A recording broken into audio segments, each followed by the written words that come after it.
Olá, pessoal. Muitíssimo bom dia, boa tarde, boa noite, boa madrugada. Não sei o horário que vocês estão assistindo essa aula gravada. Hoje são dia 19 de julho, às 9h30 da manhã. Estou gravando a aula aqui do escritório. Sejam muito bem-vindos a mais uma aula da gente de Geografia, através do canal do Cursinho José Bispo. Eu me chamo Rodrigo Leal e a gente vai continuar as nossas aulas de geografia. Na aula anterior a gente está falando um pouco de industrialização aqui do Brasil e hoje a gente encerra a industrialização. Alguns de vocês até me pediram, Rodrigo, resolve algumas questões, eu vou tentar ao final de cada assunto, infelizmente o nosso tempo é pouquinho, mas eu vou tentar ao final de cada assunto resolver algumas questões com vocês, tá bom? Prometo que eu vou fazer isso, e aí, assim, podem dar sugestões, eu fico imensamente feliz quando vocês me trazem alguma sugestão para melhorar a aula, podem ficar à vontade. E aí eu prometo que a partir de hoje eu vou tentar toda a aula trazer algumas questões para que a gente possa conversar um pouquinho, tá bom? Sobre geografia, beleza? Galera, simbora, vamos lá. Pessoal, lá na aula passada, a gente estava falando sobre a industrialização brasileira, como aconteceu a industrialização brasileira.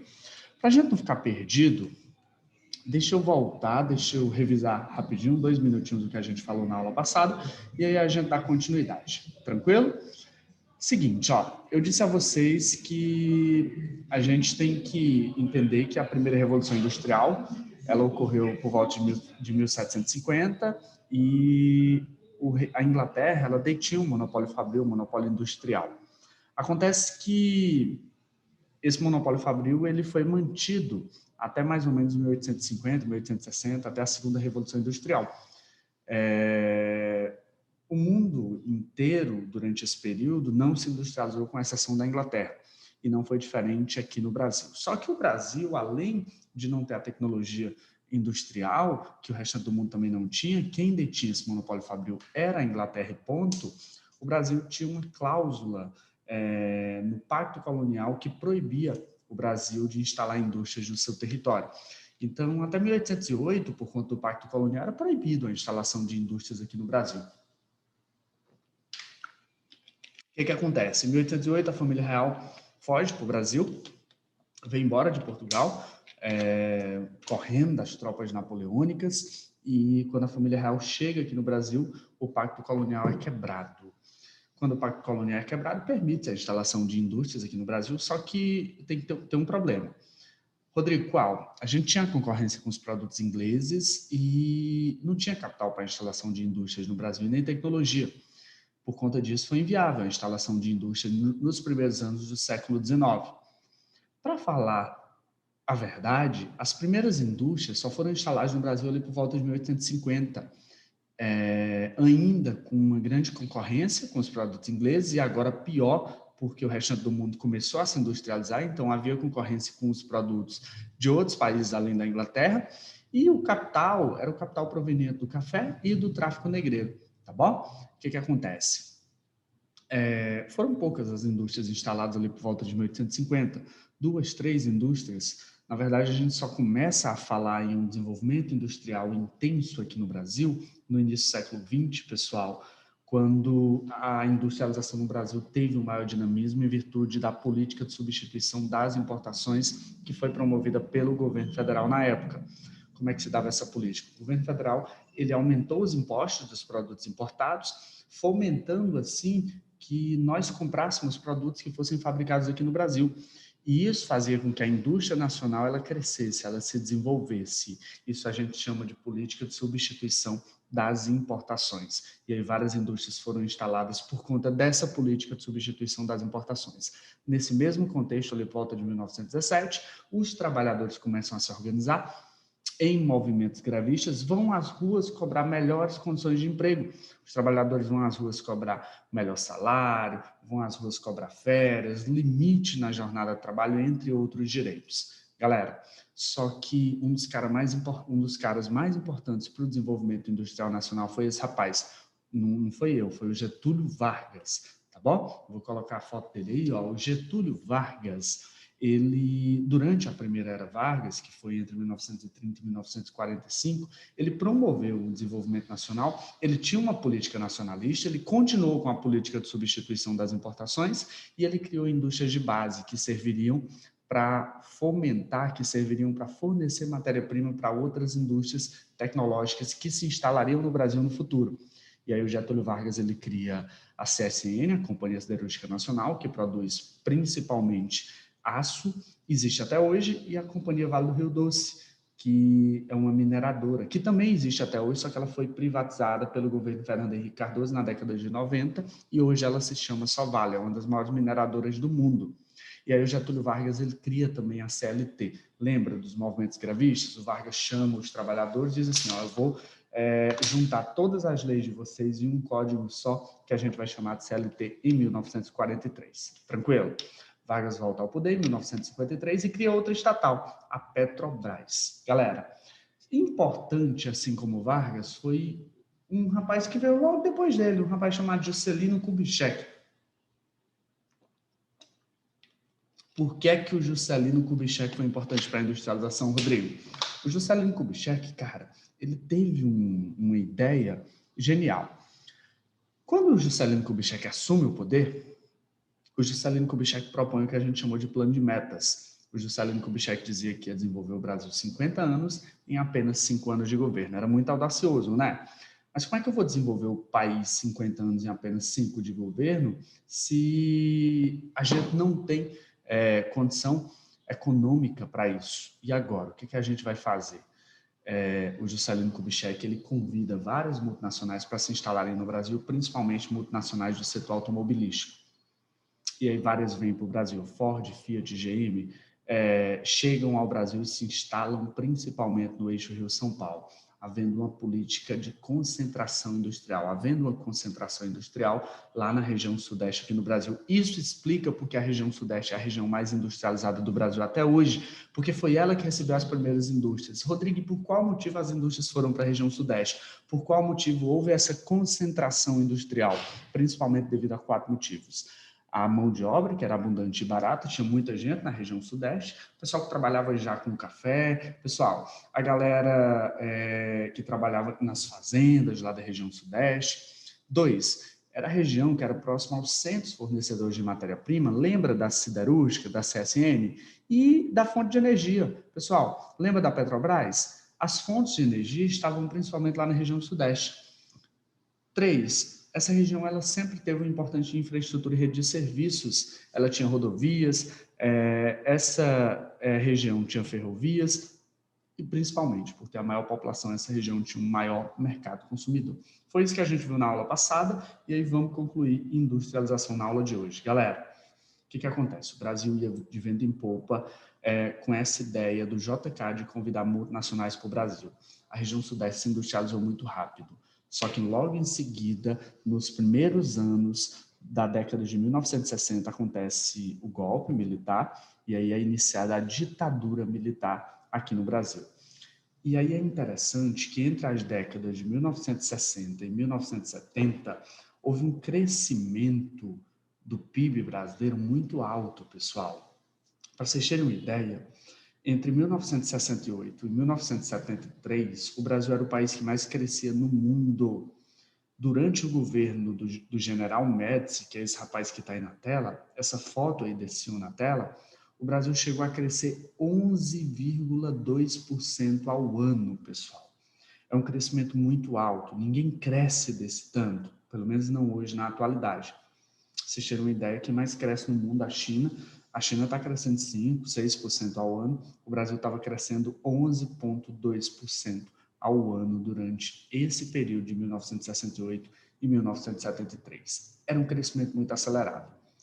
E aí isso deu sustentação aos governos militares. Só que tem um probleminha. Na verdade, era um pseudo-crescimento. Rodrigo, o que é um pseudo-crescimento? Era um falso crescimento econômico. Por que falso crescimento econômico, Rodrigo, se a gente estava crescendo 11,2% ao ano? Na verdade, pessoal, o Brasil crescia, porém crescia alavancado em empréstimos internacionais, em empréstimos estrangeiros. Esse período, de 68 a 73, ele é conhecido na história como o milagre econômico brasileiro. Porra, porque é um milagre. Um país que se industrializou tão recentemente quanto o Brasil, está crescendo 11,2% ao ano, isso é um milagre. E aí o mundo inteiro se assustou com esse crescimento brasileiro. Isso assustou o mundo inteiro. O mundo inteiro olhou para o crescimento brasileiro e olhou esse crescimento com um euforismo muito grande. Só que eu repito, era um falso crescimento, era um crescimento alavancado, pessoal, em empréstimos estrangeiros. Rodrigo, como assim? O que é que o governo fazia? O governo precisava fazer uma grande obra, pegava empréstimos com bancos internacionais e fazia aquela obra. Pessoal, olha para cá. Imagina que eu tenho R$10 no bolso. Eu pego mais R$10 emprestados. O meu crescimento foi de 100%. Vocês concordam? Imagina que eu tenho 1.000, eu pego mais 1.000 emprestado. O meu crescimento foi de 100% naquele mês. Olha para cá. Imagina que o meu salário nesse mês de julho foi de R$1.000. Aí eu procuro um agiota, procuro um banco e pego mais R$1.000 emprestados daquele banco. Beleza. Só eu tenho 2.000 para gastar esse mês. Então vocês concordam que o meu crescimento econômico foi de 100%, de 1.000 para 2.000? Só que é o seguinte, no mês de agosto, eu só vou receber 1.000. Só que eu estou devendo 1.100 do mês anterior. Por que eu estou devendo 1.100? Porque eu peguei 1.000 e tem 100 de juros do mês anterior. Entendeu? Então, imagine que eu pague só os juros, aqueles 100. Aí no mês seguinte já tem mais juros, mais juros, mais juros. Foi isso que aconteceu. Pelo menos aqui no Brasil. Houve um crescimento acelerado da dívida externa brasileira, pessoal. Vocês já ouviram falar em dívida externa? O Brasil aumentou muito essa dívida externa durante esse período da ditadura militar. Então, esse falso crescimento econômico, ele foi enviesado, ele ocorreu por conta desses empréstimos internacionais. Tem um problema. Quando eu pego o dinheiro emprestado, uma hora eu vou ter que pagar. Chegou a hora de pagar, década de 80. Pessoal, se as décadas de 60 e 70 são chamadas de milagre econômico brasileiro, a década de 1980, a gente chama ela de década perdida. Rodrigo, por que década perdida? Pessoal, com elevada com elevada dívida externa aqui no Brasil, houve também uma elevada crise inflacionária. Se vocês conversarem com os pais de vocês, meu pai ele conta que pela manhã o cara recebia o salário e comprava o arroz. À tarde o arroz já era outro preço. O cara comprava um bujão de gás pela manhã, à tarde o bujão de gás já era outro preço. Dobrava, triplicava. Imagina, pessoal. Ah, Rodrigo, tá tudo caro hoje, a inflação é muito cara, eu concordo. Mas assim, é muito alta a inflação. Mas vocês concordam que se eu for ali no supermercado hoje pela manhã e comprar 1 quilo de arroz, vai ser um preço X? Se eu for no finalzinho da tarde, vai ser aquele mesmo preço? Talvez mude daqui a uma semana, 2, mas durante esse período, a crise inflacionária aqui no Brasil foi tão grande, tão grande, tão grande, pessoal, que os alimentos, principalmente, eles mudavam, tudo na verdade, mudava de preço muito rapidamente durante o dia. É tanto que houve uma necessidade de congelamento de preços, houve uma necessidade de mudança de moeda na década seguinte, tranquilo? E isso contribuiu para a derrocada desse governo militar. Beleza? Rodrigo, é a década de 90. Pessoal, os anos 90, a década de 90 e os anos seguintes, 2000, 2010 e início de 2020, eles são marcados pelo atual cenário industrial brasileiro. E aí vocês não vão se esquecer disso, porque a prova de vocês vai cobrar exatamente isso. Rodrigo, o que é que minha prova vai cobrar? A tua prova quer saber como é que as indústrias estão organizadas no Brasil atualmente. E aí tu vai dizer que hoje existe uma desconcentração industrial. Preste atenção, década de 50, as indústrias se concentraram onde? Sul e Sudeste. Desculpa, região Sudeste, eixo Rio-São Paulo. Galera, década de 90 houve uma desconcentração. As indústrias passaram a sair do eixo Rio-São Paulo e foram principalmente para as regiões, pessoal, Sul, Nordeste e região Norte. Rodrigo, por qual motivo? Por conta de 3 motivos principais. Primeiro, por conta de infraestrutura e subsídios governamentais. Pessoal, os outros estados passaram a ter infraestrutura também. Olha para o Ceará aqui, o Ceará tem um porto, Pecém. Galera, olha para Pernambuco tem um porto, Suape. Os estados têm rodovias hoje que interligam eles a todo o país. Picos, por exemplo, interliga, tem rodovias que ligam a nossa cidade a todo o país. Então, a infraestrutura auxiliou a saída das empresas do eixo Rio-São Paulo para outras regiões e subsídios governamentais. Pessoal, incentivos por parte do governo para que essas indústrias viessem. Entre esses incentivos, os benefícios fiscais. Rodrigo, o que é isso? Os benefícios fiscais são a redução de impostos. E aí acontece hoje no Brasil o que a gente chama de guerra fiscal. Os estados, eles brigam pelas empresas. E aí as empresas, grandes empresas, quando querem montar uma sede, uma filial, elas anunciam e deixam os estados brigarem, fazerem essa guerra fiscal. Quem dá o melhor lance? Ó, eu vou cobrar imposto reduzido, eu vou dar uma isenção de imposto por 10 anos, 20 anos, 30 anos para essa empresa, entende? E aí as empresas vão se instalando no estado que dá as melhores condições referentes a esses benefícios fiscais. E por fim, pessoal, as empresas estão saindo do eixo Rio-São Paulo em virtude de uma fuga da fiscalização trabalhista e ambiental. Quanto mais longe dessa região, é mais difícil. Para vocês terem uma ideia, aqui na nossa região, por exemplo, existe um Ministério Público do Trabalho, mas tem um procurador do trabalho para fiscalizar toda essa região de Picos. É impossível que ele consiga fiscalizar toda a região, entende? Beleza. Galera, então, recentemente, o Brasil foi marcado por uma desconcentração industrial, tá bom? Beleza? E aí lembra que algumas estatais, entre elas a Companhia Vale do Rio Doce, foi privatizada. Por quem? Rodrigo, por Fernando Henrique Cardoso lá atrás, ok? Pessoal, tá aí ó, uma figurazinha mostrando que foi essa desconcentração industrial. Se vocês verem aí, essa área que está alaranjada é a área industrializada aqui no Brasil, principalmente a região sudeste, que foi a área que se industrializou primeiro, e aí essa setinha mostra para onde as indústrias foram desconcentrando. Lá para o norte, está vendo aquele círculozinho no norte? Ali é a Zona Franca de Manaus, a gente vai falar dela no futuro. O litoral nordestino e principalmente a região sul. Aqui, pessoal, é a concentração industrial brasileira. Se vocês perceberem, o primeiro mapa é o da década de 60 aqui no Brasil. O Brasil só tinha indústria na região sul e sudeste, Rio e São Paulo. Esse segundo mapa é da década de 90, 1995. Olha o tanto de indústrias separadas ou desconcentradas ao redor do nosso país. Beleza? Tranquilo? Galera, era isso que a gente tinha para falar a respeito de industrialização. E aí, como prometido, Amanda, vamos falar a respeito melhor. Vamos resolver algumas questõezinhas? Deixa eu tentar resolver aqui rapidinho, vamos ver se nosso tempo dá, já está no finalzinho, mas está aqui, ó. Questões sobre industrialização. Questão 1. A política para o desenvolvimento do governo Getúlio Vargas, no período do Estado Novo, priorizou, pessoal, o que foi que Vargas priorizou quanto à sua política durante o Estado Novo, entre 1930 e 1945? Rodrigo, a tecnificação da agricultura para exportação, Vargas queria aumentar a agricultura na época? Não. 2. A promoção da indústria de base, a exemplo da siderurgia. Vargas ele incentivou a indústria de base. Lembra da CSN, Companhia Siderúrgica Nacional? Beleza. Lembra da Companhia Vale do Rio Doce? Então, Vargas ele promoveu a indústria de base. Com que objetivo? Com o objetivo, Rodrigo, de fomentar a industrialização futura tecnológica. Eu ia fornecer matéria-prima para indústrias futuras. Vocês imaginem que, por exemplo, o Juscelino Kubitschek não teria conseguido trazer multinacionais do setor automobilístico para o Brasil se a gente não tivesse indústrias de base para produzir aço. Tranquilo? Então, Vargas fomentou, durante o Estado Novo, a promoção da indústria de base, a exemplo da indústria siderúrgica. Letra B de bola. Questão 2. Atualmente, a atividade industrial brasileira apresenta um cenário pessoal, qual é o atual cenário industrial brasileiro? Rodrigo, desconcentração do parque industrial. As indústrias estão saindo do eixo Rio-São Paulo. Rodrigo, por que benefícios fiscais, subsídios governamentais, fuga da fiscalização trabalhista e ambiental? Tranquilo?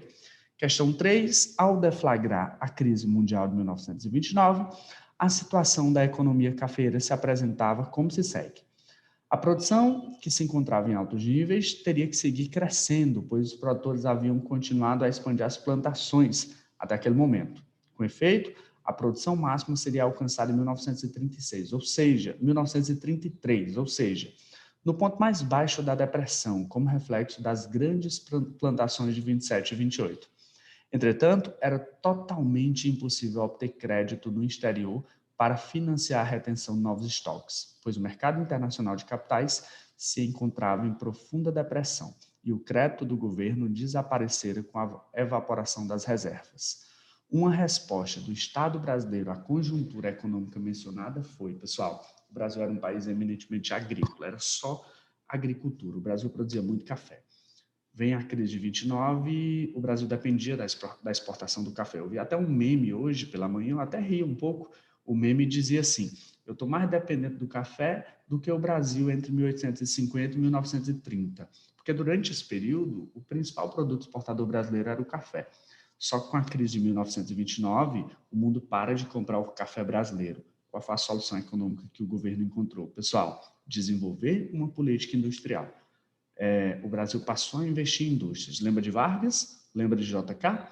E esse desenvolvimento da política industrial só se deu por conta dessa crise do café. Então, a alternativa correta, letra D de dado. Beleza? Galera, qualquer dúvida, estou à disposição de vocês. O nosso tempo se esgotou. Um forte abraço. Próxima semana a gente se encontra de novo. Curte a aula aí embaixo.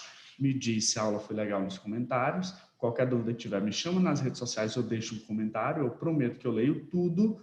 Estou à disposição para qualquer dúvida. Se Deus quiser, na próxima semana a gente se encontra de novo no mesmo horário e aqui no mesmo canal do Cursinho José Bispo. Tá bom? Forte abraço. Até a próxima semana. Tchau, tchau, pessoal.